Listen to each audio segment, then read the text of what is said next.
ఓ ఇంట్లో దొంగతనం జరిగింది. దొంగలు లక్షల నగదు బంగారం ఎత్తుకెళ్లారు. సరిగ్గా 10 రోజుల వ్యవధిలో చోరీ చేసిన సొమ్మును తిరిగిచ్చారు. క్షమించాలంటూ ఓ లెటర్ కూడా పెట్టారు. అసలు ఏం జరిగింది? దొంగలు ఎందుకు డబ్బులు తిరిగిచ్చారు?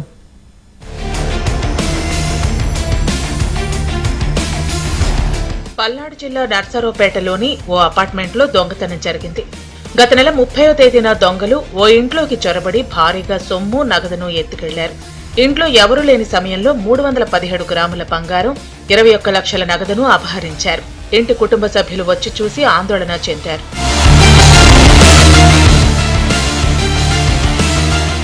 ఇంట్లో భారీగా సొమ్ము అపహరణకు గురికావడంతో కుటుంబ సభ్యులు ఆలోచనలో పడ్డారు.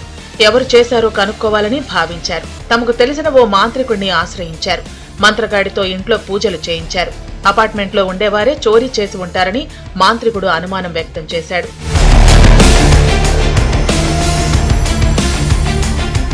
ఈ విషయం ఆ నోట ఈ నోట ఆ దొంగ చెవిన పడింది. దీంతో దొంగల్లో భయం పుట్టుకొచ్చింది. ఇంటి యజమాని తమపై ఎలాంటి చేతబడి చేయిస్తాడోనన్న భయంతో చోరీ సొమ్ముని ఇచ్చేయాలని డిసైడ్ అయ్యారు.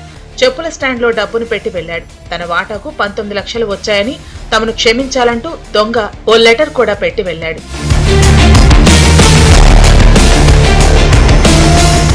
ఉదయం లేచి చూసేసరికి చెప్పుల స్టాండ్లో 19 లక్షల డబ్బు చూసి ఇంటి యజమాని ఆశ్చర్యపోయాడు. పోలీసులకు సమాచారం అందించారు. బాధితుడి ఫిర్యాదుతో పోలీసులు దర్యాప్తు చేపట్టారు. దొంగ పెట్టి వెళ్లిన లెటర్ను ఫోరెన్సిక్ ల్యాబ్కు పంపించారు. పోలీసులు చట్టాలకు భయపడిన దొంగలు మంత్రగాళ్లకు భయపడటంపై స్థానికులు చర్చించుకుంటున్నారు.